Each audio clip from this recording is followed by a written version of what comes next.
Welcome to We're Right Here. I'm Karen Richards with CNB Bank, and today we're excited to have Heather Guessford, the President and CEO of United Way of Washington County. Heather, welcome. Thank you so much for having me. Thank you for being here. So we know that United Way has such a huge presence in Washington County, so we're excited to kind of hear your story, your vision for United Way over the next 5 years or so. So let's just start by talking about your career in nonprofit leadership and how did you get in your current seat? Never thought that I would see myself here at United Way in terms of leading the organization. I was a longtime volunteer. I started with United Way as a volunteer in 2004. I led my first campaign when I worked at Herald Mail. 16 years later, I was still with the organization as a volunteer, and I was working in corporate America. And I was compelled always by United Way because I was always drawn that we had the most impact because we could help everybody. We weren't tied to one mission in terms of we could only help children, we could only help seniors, we could only help veterans. United Way can fill gaps. We can help everybody. So that's what always filled my love tank. So when this position came open, I was at a very pivotal point in my life where I had a family situation. There was something going on in my personal life that just spoke to me and said, you know what, it's time for a change. You need to follow what speaks to your heart and not follow what speaks to your wallet. And it was really sort of it was a passion purpose. And I just made a complete 180. I told my husband, I said, I'm leaving my amazing corporate career and I'm going to go work in the starving nonprofit industry. And he looked at me and was like, you're crazy. You're giving all of this up and all the fringe benefits to go work for a nonprofit, because anybody that does this work, they know how difficult it is. And 5.5, almost 6 years later, here I am, and it was the best decision I ever made. Don't you find that your work is so much more meaningful because you chose it based off of a passion? Absolutely. And I always say it was serendipitous because I was very much at that point in time with my family, and I was looking at what's most important. And in my previous career, I was traveling a lot. And again, the benefits were great, the pay was great, but I was missing so much time with my family and my daughter. She was young at the time. And I look at what we do and I look at who we help. And yesterday was a really rough day. We had a really tough case. We had a really tough scenario with a client. And I had a client that came into United Way and she actually brought me roses. And she brought me roses and she brought me a card, and she has no money. So the fact that she used what little money that she had to go and get me grocery store roses, and it doesn't matter, but you can tell they were. But the fact that she chose to spend that money on me and to walk in because she doesn't have a vehicle, and she came in and she brought me flowers, that's why we do the work that we do. And that is invaluable. And you can never buy that sort of feeling that I got from that yesterday. And she hugged me and she broke down in tears and cried on my shoulder. And that is what we live for. And that's why we do the work that we do. And that's how you know you're leading with purpose, right? Because even on the tough days, then something that could be just a small gesture like that means so much. So how do you balance that? So you have a family at home, your day job is difficult many days. So how do you balance that? And I will say it's not an easy job. And we always warn all of our volunteers. We always warn all of our new employees. This is not an easy place to work. This is a misconception about United Way. And all United Ways are different. But our United Way, we have direct programs. So we do have that direct client interaction. It's not an easy place because we see very difficult things every single day. We are also in downtown Hagerstown, so we get walk-ins. But every day our phone rings. Every day we hear and see people at their absolute worst. So we have to be able to put up enough of a shield to understand that we can't help everybody, and that we can't take that home. We can't take that home to our families because we're not going to be able to be our best selves and be able to come back the next day and serve everybody that we need to serve. So we try to focus on those that we can help and understand that we're doing just the absolute best that we can. But we all have those bad days. We all have those days to where we say, I wish I could have. And I've had a lot of those nights where it literally keeps me up all night long because I focus on those 2 out of 10 people that I couldn't help. And that's the warning that we give to our employees and our volunteers, that it's tough some days. I feel like you have to have that kind of heart to do what you do, We right? say that you have to have and the exact words we say is you have to have a heart for service, but you have to be just calloused up enough Yeah. that you be able to shut down some of those really tough moments. Yeah.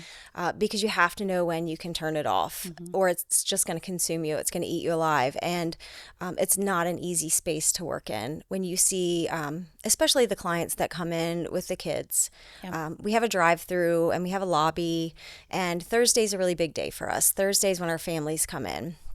And some families come in, with 2 and 3, sometimes 4 kids, and you just look at their faces and you know that they're just so innocent.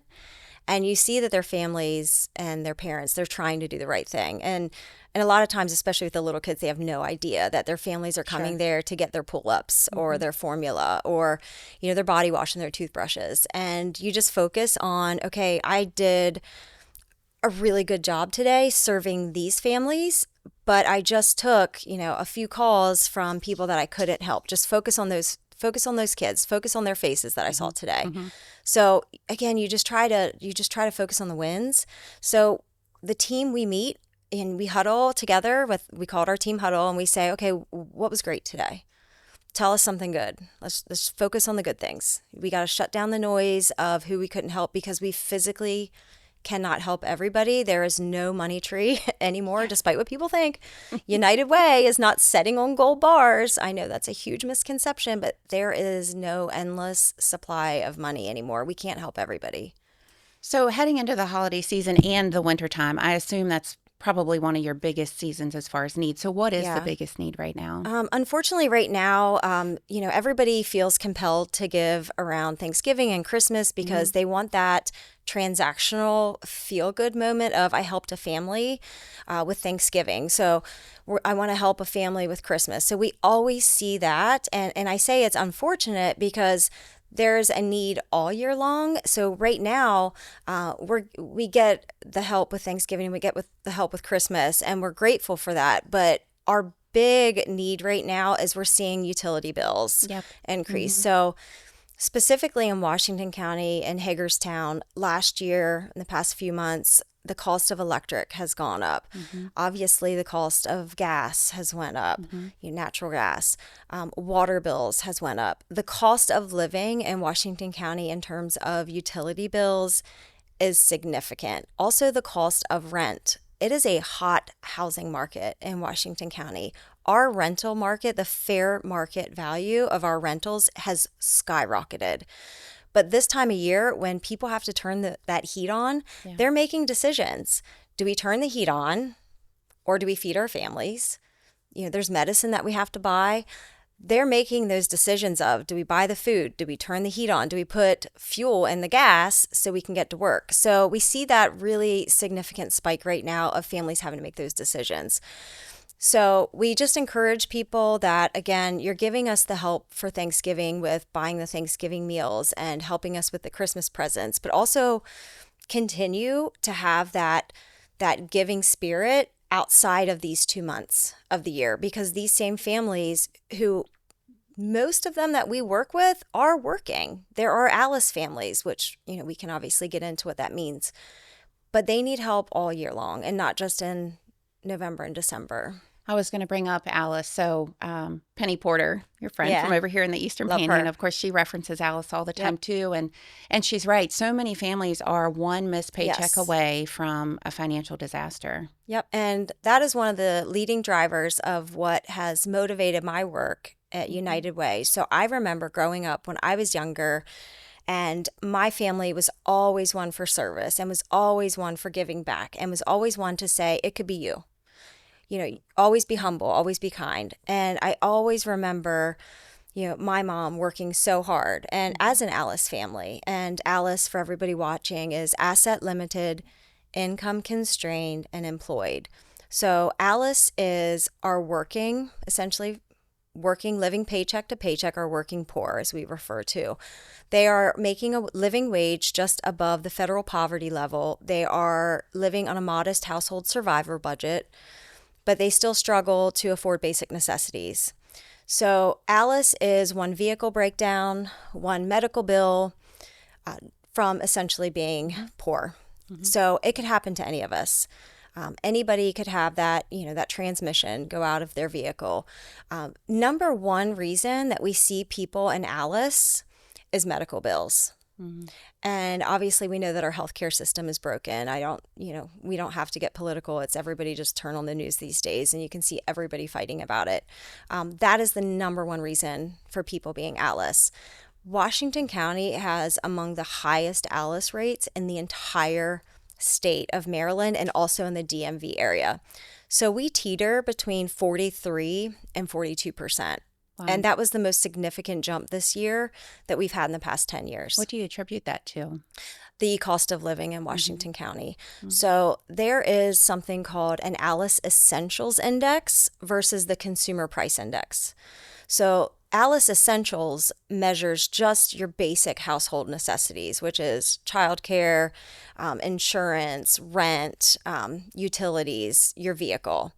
The Consumer Price Index measures hundreds of items, which is also including wine, travel, jewelry. So employers, which all of us do, they set wages based on CPI. But the CPI, and typically when employers are giving out their wages, typically about a 3% cost of living wage, which is based on the Consumer Price Index, which again is including all of these extra things. Right. Alice Essentials, if you take all of those extra luxury items out, it's increasing about 5.5% per year. So you have an almost 2% variable. So the living wage is not keeping up with the cost of the Alice Essential inflation. So the cost of living in Washington County and likely down here in other areas as well in the DMV is just, it's people aren't getting paid what they need to earn to keep up with the cost of living. So we're really fighting with our Alice project, and it's working in some areas of the country and it's working in some counties. We're really fighting to work with employers to say that you really need to set your living wages based on the Alice Essential Index and not on the Consumer Price Index because the variables are off. You're off by about 2%. And we have proven scientific measurable data that shows that there's that variable there. But it's so expensive for people to live in Washington County among other counties these days. And they're doing all the right things. This is, again, taking all the fluff out. Right. They're employed. They're doing all the right things. So when you say, the funds obviously are not unlimited and so many people are in need, where does the money come from? So we solicit so heavily in terms of our donations, just like every nonprofit. So we make those appeals. We work with so many organizations, so many workplace campaigns. We write grants. We go to individual donors that we know that are compelled by our messaging. Social media, of course, we put out content there. So there's no stone that we leave unturned. So any opportunities that we have to tell our story, we do. What's difficult, though, in this day and age is you don't have those traditional medias like we did way back when, many years ago, when I worked at the Herald Mail. It's like, okay, you advertised in the newspaper and you advertised on TV and you advertised on radio. Like there were your three essentials. Right now, it's so fragmented. It's multiple sources to tell your story and to connect with people. So, but also there's so much competition in nonprofits. And back again, when I was just a volunteer at United Way, we were essentially your go-to nonprofit to take care of all of the other nonprofits. Well, now that has changed through the years. We've changed. We've grown, and we have direct programs, and we still do that. We still grant make for other nonprofits, but there are just hundreds and hundreds of all of these smaller nonprofits who are also going and asking for donations. So it's just an abundance of people asking, which fragments the market, which makes it really difficult. Yeah, and it is hard to tell your story now. You're right, because it's so hard to get people's attention for one thing. And I think people have changed their philosophy on giving because just what you said, there are so many other nonprofits that are asking for donations on their own. Yeah, and it's almost it's like ask fatigue, and it's like how many times are you going to be asked? And I know it's exhausting for our donors as well because they're getting asked by so many different organizations, which this is part of our appeal. And what's attractive about us is saying, invest in us because we take care of everybody else on your behalf, so you don't have to have 20, 30 nonprofits come to you. We partner with 92 organizations. So right now, today, we have 92 active nonprofit partner organizations. There's something for everybody. Puppies, kitties, veterans, children, the unhoused, everybody that you can think of, we partner with in some form or fashion to support Washington County residents. Last year, we supported over 81,000 people in Washington County. If you're doing the quick math, that's more than half of the population. So I think it's easier to work with your United Way, whatever market you're in, whether it's West Virginia, Virginia, Pennsylvania, wherever you're at. It's a lot easier just to work with one organization than having 92 of them come to you saying, hey, will you help us out? So that's what's attractive about what we do, is because we make it convenient. Plus, you can trust us to do the right thing, Right. and also look at where are the needs most urgent. Right. So what's your typical day look like? If there is a typical day. It's chaos. It's never It's never the same. It's never the same. It's never tranquil. We always say it's never a tranquil environment. And that is very intentional because United Way fills gaps. This is what we signed up for. It's a gap filler. We fill the needs that other organizations don't, in addition to being our traditional grant making for those other organizations and our direct programs.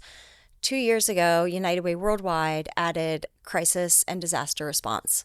So we, luckily or maybe unluckily for me, during COVID, did an amazing job of being the lead response agency for our nonprofits in Washington County. And I guess all of the United Ways did so great. United Way Worldwide said, we need to keep this going. Yeah. So now we do crisis and disaster response. So when the government shut down, obviously a month ago, since then we have been responding and supporting our displaced federal workers, those needing support through SNAP, our food banks, food pantries. So if there is a fire, figuratively or literally, we're running to it. If there's a gap, like I said, that needs filled, if someone calls up and says, hey, our truck didn't come in, we have no food to fill our food pantry, we're running to it. We're stopping what we're doing and we're running to the fire. So it's so different from United Ways of yesteryear, as we say. It's pretty chaotic. So tell us about your team. So you're running to the fires, but not by yourself. I assume you have a team behind you. Yes. So we have a ton of volunteers, luckily, and that is very intentional because we operate as lean as possible so we can maximize our investment back into Washington County. So we have 9 regular volunteers that come in every week, which we're so grateful for, but we do have a team of 6 people back in Washington County. So we have a lot of retirees that like to come back in and work with us. So we always say, we're a great place for those that aren't ready to, they don't want to work full time, but they're not ready to give it up yet. So we're incredibly lucky that we have so many great people that work with us. Every single person at United Way has a story. Everybody's there because they absolutely love it. And again, they all have a heart for service, but they're just calloused up enough that they don't take it home with them at the end of the day. But everybody at our team, nobody is there because they're like, I'm going to get rich today, because that's never going to happen. Everybody has a story. One of our employees is a pastor. Again, speaks to service. One is a retired teacher. So everybody there, it's just fascinating to see how everybody's come together, because everybody has a role and a purpose and fits together in a nice puzzle. Everybody has a heart for others. Yeah. And everybody's been there a long time, which is good. So they all came about the same time, and which is really interesting because they all were hired within about 30, 45 days of each other, and they've all stayed as a collective team. But the volunteers that we have that come in on a regular basis, they are just our rock. And they keep coming back, and they do really hard things. And I don't know where we would be without them. Yeah. Because that's money that we don't have to spend on hiring someone. And that is money that we can put back into programming. So it's absolutely invaluable. And there's 9 of them, bless their hearts.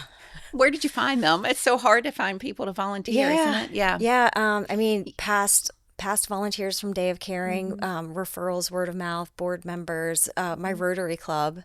If you're not a Rotarian, I highly encourage it because we get a lot of volunteers from there. But a lot of them are transactional too. We get volunteers that call up and say, I'd like to volunteer just once, and then they drink the Kool-Aid. And they And we stay. suck them in, Yeah. and they And you don't let stay. them go. Yeah, yeah. Yeah. And we just, we wrap our arms around them and we won't let them leave. So, So tell us about your leadership philosophy. So your team has been there now for yeah, a while. yeah. So how do you lead? I think I'm a servant leader, and I think that I don't know if that's a good thing or a bad thing, but I am definitely that one that I carry in the boxes. I take out the trash. I never ask my team to do anything that I wouldn't do. I think at least the team that I have now, I think they respect that because I'm always Yeah. the first one to get dirty. And I say that because we have a hygiene warehouse, because we have hygiene Hmm. closets. Hmm. And I'm the first one to, to be carrying in all the boxes from the loading dock when Amazon shows up. So I just think it shows a different level of respect for the team. I'm never one that is telling people to do something that I wouldn't do. And I've always been that in all of my professional roles in my career. I think there's just something to be said for that. I show people respect, and I think by showing that respect you get it in return. And I can honestly say that we are an absolute family in the team that we have now. These people genuinely love each other. And I know that if the pay stops today, hypothetically, I genuinely think that they would all work for free. Yeah. They love it that They love it much. that They much. really do. They really do. But I think it's servant leadership, and I think that is that attitude and showing that. I think it's a transfer of enthusiasm. So Penny was a guest a couple months ago, and I'm pretty sure that's how she described herself as a servant leader Yep. as well. So Yep. must come with the role. I think it's Hmm. I think you have to, because this is I do too. it's a very difficult organization, and we try to explain that to people because we fill those gaps. You are constantly being pulled in 1,000 different directions, and that's the easiest way to explain it. It's not your normal nonprofit, so you have to really be able to pivot and be able to enjoy the chaos. You have to absolutely Hmm. love it. Hmm. It's a lot. So tell us what a really good day looks like. Give us a story of, where you went home and you just felt really good about your work and you made a Yeah. difference. I think, the example with the lady coming Yeah. in and just saying thank you with the flowers. We don't get thanked a lot, and that's Hmm. not why we do it.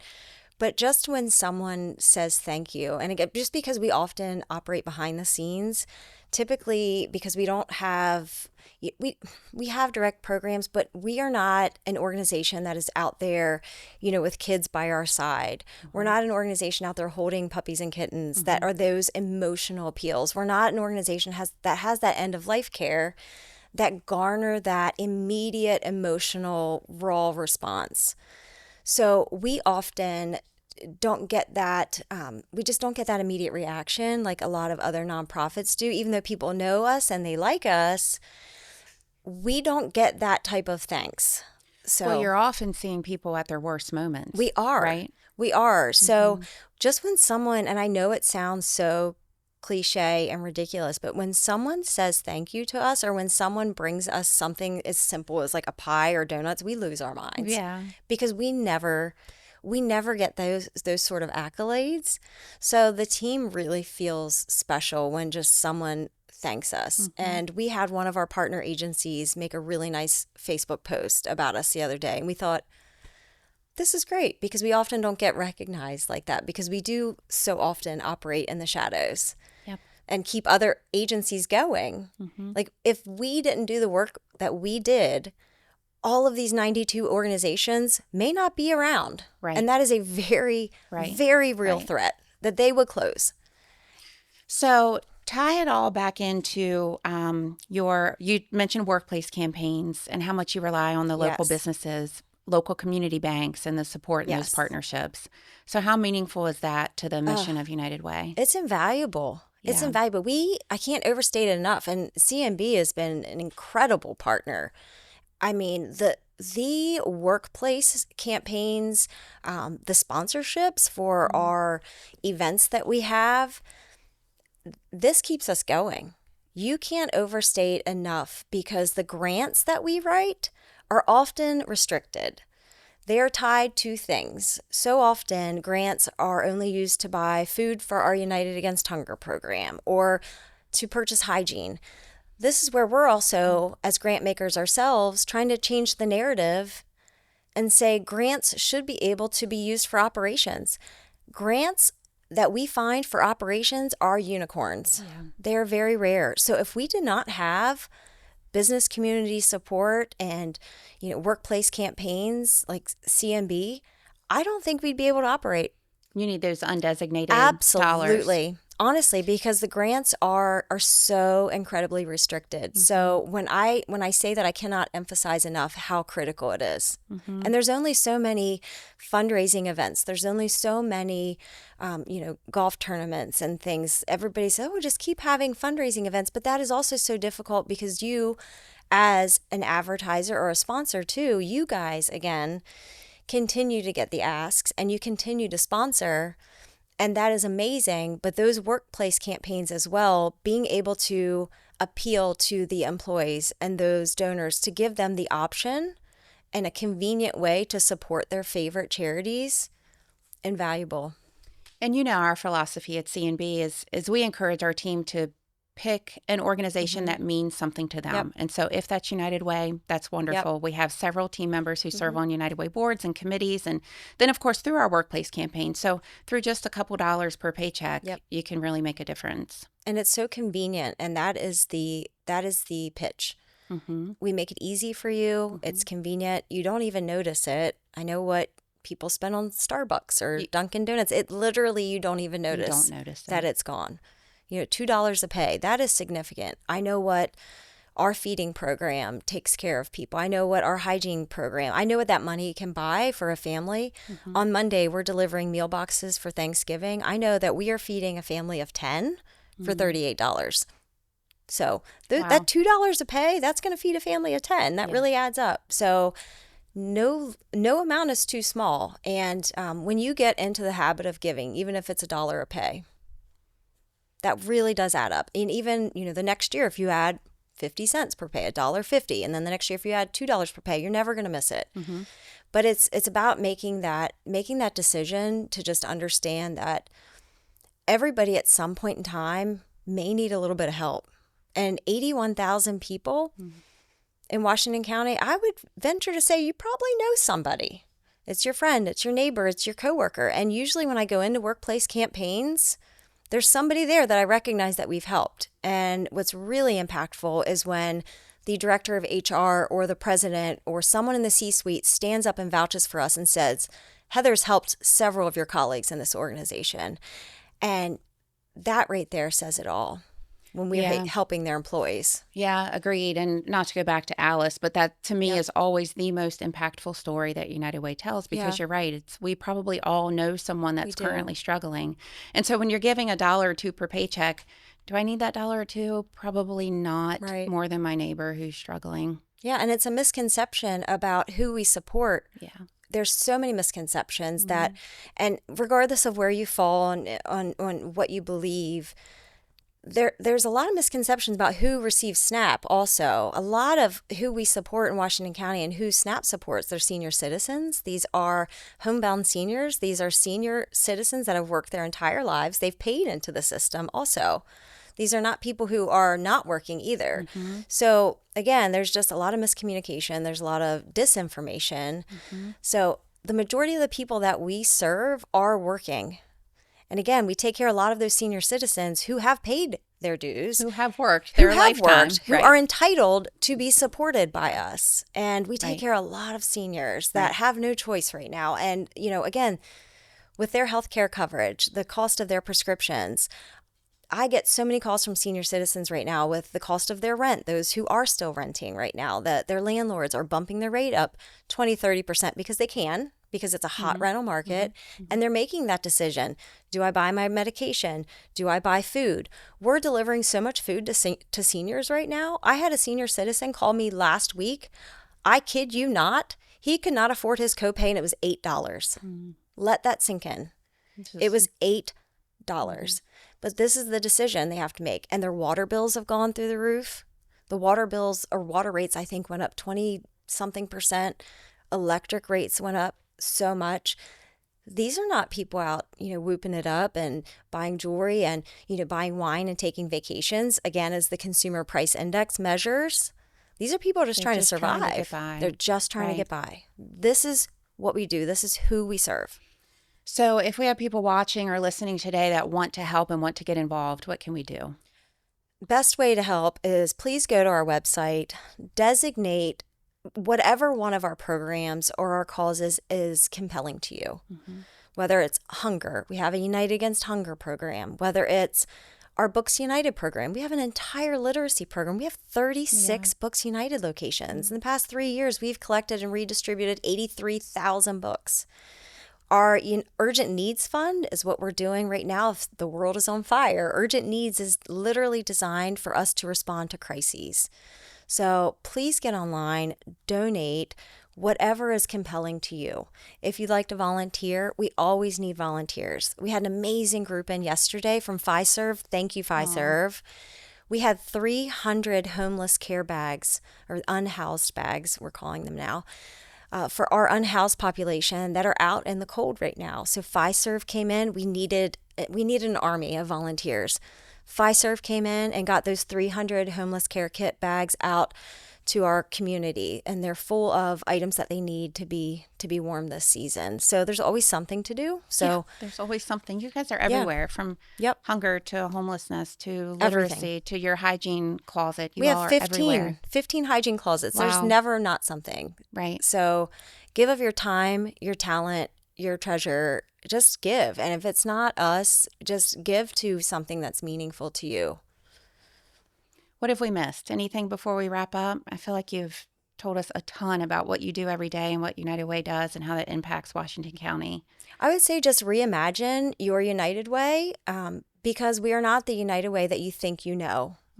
We have changed significantly. I would say just, again, connect with us, talk with us, talk to us about what's important to you and how we may be able to support you and a cause that also may be on your heart, because we also refer to a lot of our partner organizations. So if you may want to volunteer and we may not have a solution for you, we can refer you to one of our partners. If there's something where you say, I want to give, I'm not sure where I'd like to give, but these are the causes important to us, connect with us. We do that a lot for individual donors, and we can help you make those donor designations for you. So just communicate with us, but rethink your United Way, because we have grown and we are so proud of where we are today. And we're doing great things, but we need our community's continued support, because we're doing far more with far less. Right. Because we don't have those big corporate organizations like we used to, like when Citigroup, when they closed down, we lost a huge workplace campaign. We used to have, the Pangborn Corporation way back when, and we used to have Fairchild. When those big companies went away, so did those United Way campaigns. So it's different these days. So that's where every single dollar matters. Right. So you have to kind of rethink your especially when philosophy. Citibank closed. That was a big loss for us. Yeah. So for us to keep doing the work that we're doing, and the fact that we're able to help more people than what we've ever helped in our entire 68-year history, it's because of our volunteers. It's because of the physical donations that we get. We have an Amazon wish list for hygiene. That's how we're doing it, is because we are foot soldiering, and we're doing this. Can we help get that wish list out? Yes. Yeah. Thank you. We'd love to. That would be awesome. I mean, we can't keep hygiene in, because our schools, we have 15, like I said, and we have a lot inside of schools.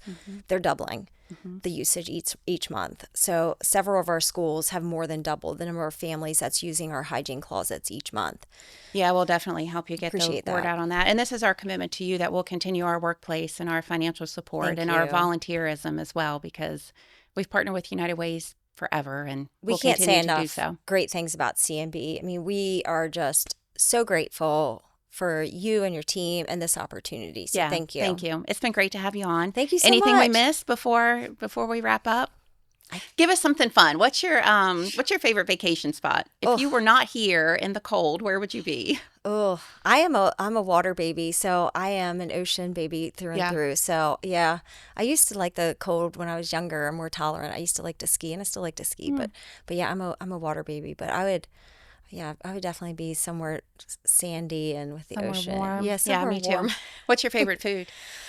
Oh, oh, I love Japanese food. Hmm. Yeah, I Is love there a and favorite? anything spicy too. I put hot sauce Yeah, on yeah, you everything. do. Yeah, that's the joke. Everyone makes fun of me because I carry hot sauce in my purse.